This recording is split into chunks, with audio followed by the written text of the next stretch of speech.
Hai semuanya, selamat datang di YouTube channel aku. Dan hari ini aku mau share tentang caranya masuk ke Indonesia dari luar negeri dan pengalaman pas karantina. Jadi aku masuk ke Indonesia itu dari Kuala Lumpur, Malaysia. Dan sebelum terbang, kita harus tes PCR dulu maksimal 72 jam sebelum jam penerbangan itu ya. Terus setelah tes PCR, aku saranin kalian print semua dokumen yang diperlukan, yaitu satu paling penting adalah tes PCR. Aku saranin kalau tes PCR itu kalian print 2 kali, jadi ada dapat 2 lembar gitu ya. Soalnya tes PCR ini bakal sering banget dipakai, bakal sering banget dipinjam sama petugas untuk ngecek. Bakal dibalikin sih, cuma maksudnya kalau aku bilang ya, mendingan print 2 kali, jadi kamu ada kayak semacam backup gitu. Jadi kalau misalnya rusak atau hilang gitu, masih ada cadangan 1 gitu. Oke, terus yang kedua yang perlu kalian, sebenarnya aku udah ada sih di sini dokumennya semua. Jadi pertama yang harus kalian print itu of course hasil tes PCR. Ini hasil tes PCR aku, jangan dilihat ya. Oke, terus habis itu aku juga saranin kalian ngeprint hasil vaksin kalian. Jadi kalau misalnya hasil vaksinnya ada, bisa di-download di kayak semacam PDF gitu, mendingan di print. Kalau nggak bisa, mungkin kalau kalian punyanya kartu fisik, mungkin di fotokopi juga ya, karena lebih gampang. Jadi pas kita datang ke Jakarta, datang di bandaranya itu tinggal kasih aja semua dokumennya gitu. Nah terus jadi ini aku udah print aku punya sertifikat vaksin. Jadi kalau yang di Malaysia ini emang ada PDF-nya, jadi tinggal di-download terus di print aja gitu. Terus kalau kalian karantinanya di hotel, nanti pihak hotel bakal kasih kalian semacam reservasi QR code. Nah itu sebenarnya bisa sih kalian pakai di HP, cuma menurut pengalaman aku kayak jauh lebih gampang kalau kalian print di kertas, karena nanti sama seperti tes PCR itu bakal sering dipinjam sama petugas. Jadi kalau misalnya sering dipinjam sama petugas itu kan kalau misalnya pakai HP agak susah ya, jadi kayak ngoper HP gitu. Jadi mendingan sih di print di kertas, jadi aman gitu. Aku juga udah print di sini tuh. Jadi ini sebenarnya gede banget. Jadi kalau aku booking hotelnya itu di Mercure Jakarta Batavia. Nah, jadi inilah ini apa QR-nya. Tapi di hotel lain kalau nggak salah sama sih. Terus kalau aku sih juga ada ngeprint bukti reservasi untuk pesawat juga. Tapi ini sebenarnya nggak gitu diperluin sih. Kalau di pesawat ini kan aku ambilnya Malindo Airlines. Kalau menurut aku ya, kalau kalian punya duit lebih, mungkin kalian bisa booking di pesawat yang mungkin kayak Malaysia Airlines atau Garuda Indonesia atau pokoknya airlines yang mahal, agak premium gitulah ya.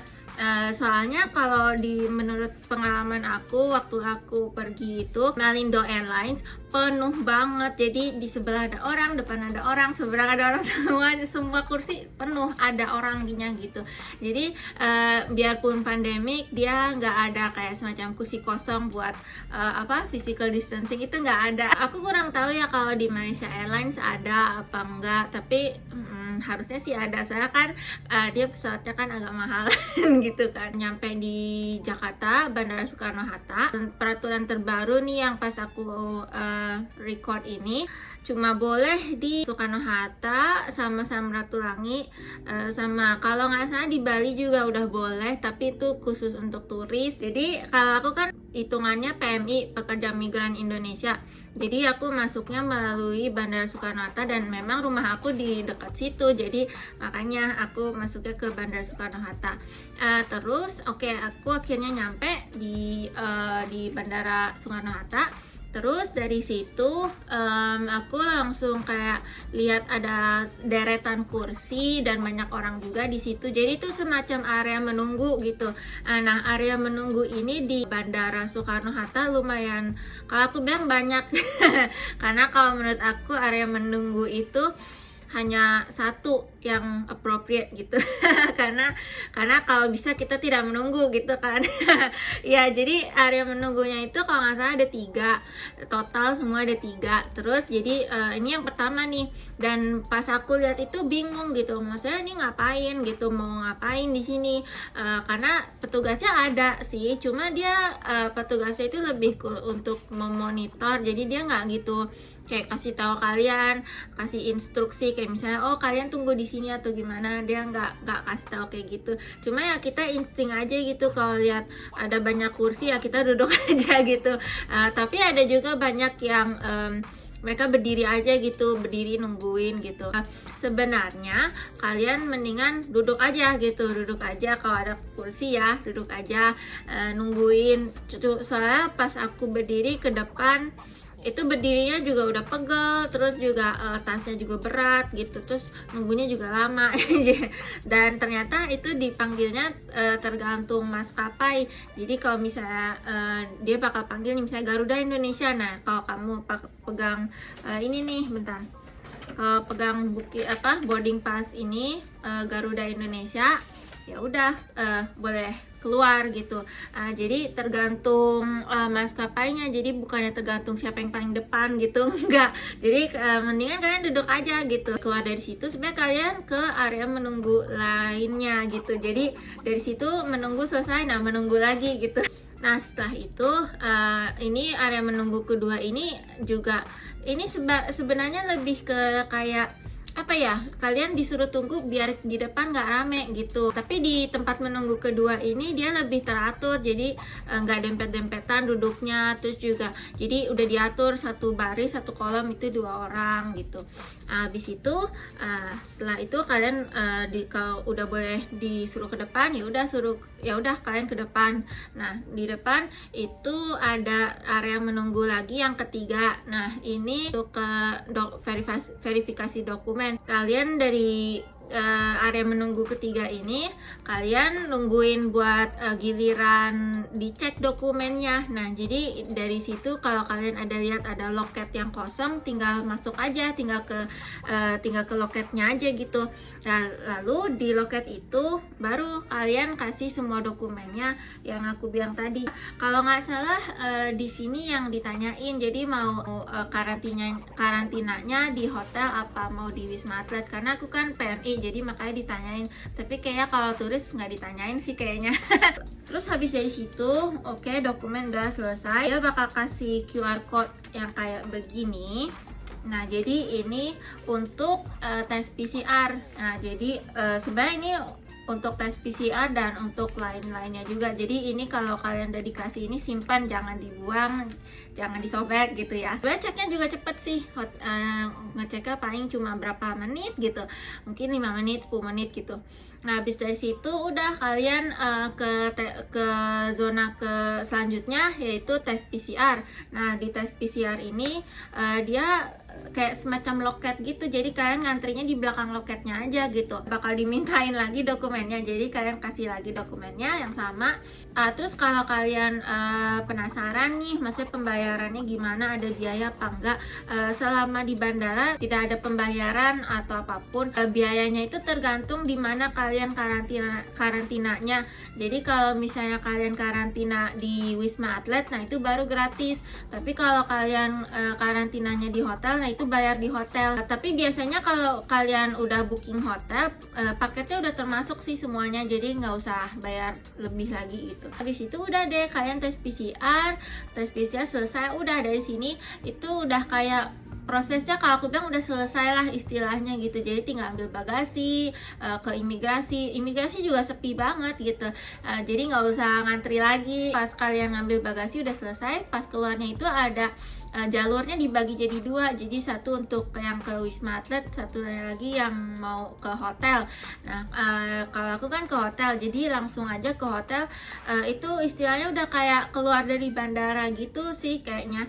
Pas keluarnya itu bakal ada area menunggu lagi. Nah dari situ kalian harus cari orang yang ada kayak semacam pita warna biru di lengan sini gitu. Biasanya ada kayak logo hotel, terus ada tulisannya kalau nggak salah hotel repatriasi atau apa gitu, lupa tulisannya, tapi dia ada kayak semacam bandana warna biru di sini.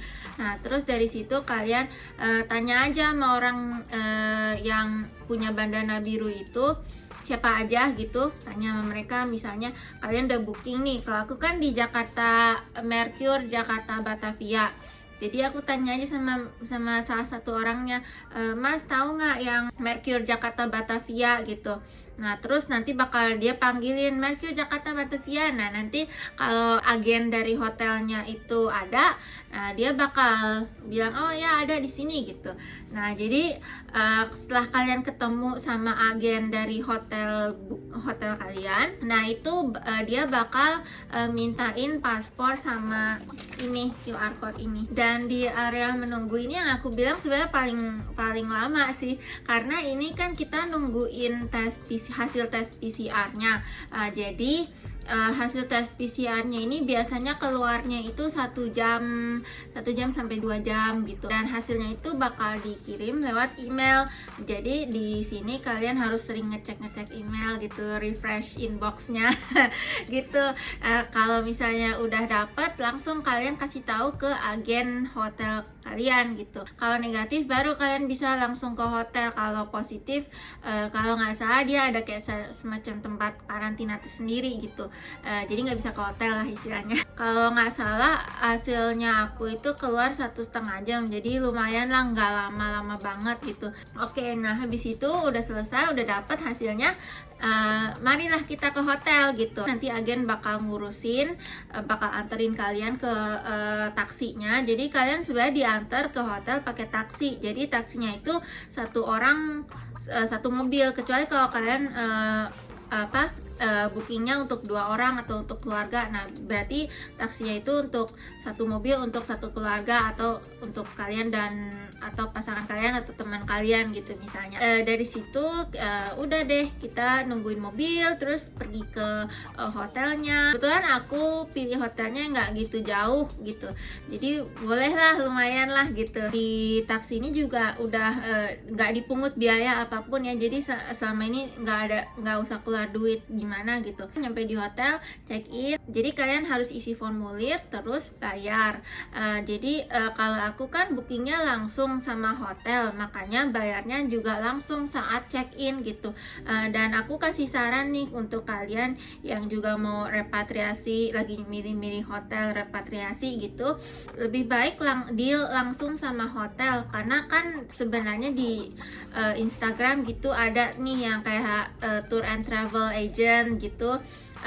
Dia juga nawarin harganya lebih murah gitu, tapi itu syaratnya kalian harus DP dulu, down payment kalau nggak salah 30% semacam kayak gitulah. Terus kalau aku bilang ya, kalau kalian booking melalui tour and travel agen gitu, itu agak ribet karena kita kan nggak tahu hasil tes PCR-nya ini bakal positif apa negatif. Nah, kalau misalnya positif kan kalian nggak boleh ke hotel, kalian harus ke pusat karantina tersendiri. Jadi nanti susah, saya agak ribet aja gitu. Kalian mau refund DP-nya segala macem, ya agak ribet aja gitu.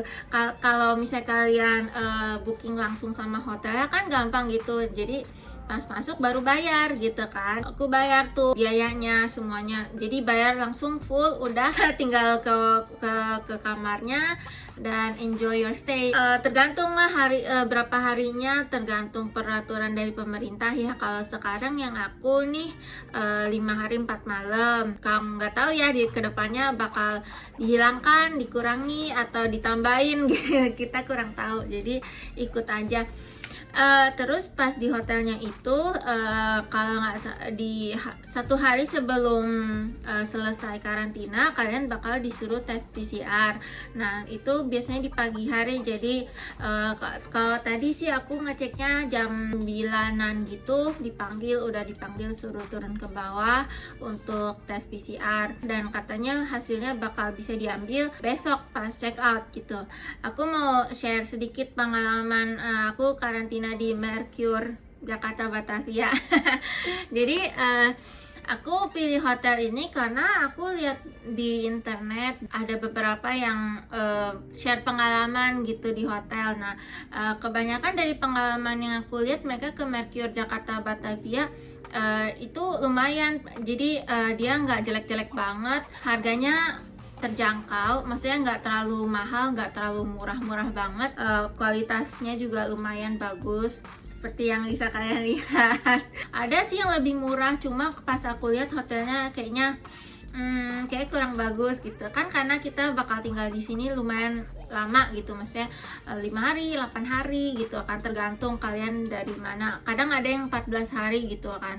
Dari semua makanan yang aku dapat, aku pikir oke sih, maksudnya makanannya juga bukannya ngebau, bukannya beracun, nggak bau, nggak beracun, dan lumayan enak gitu.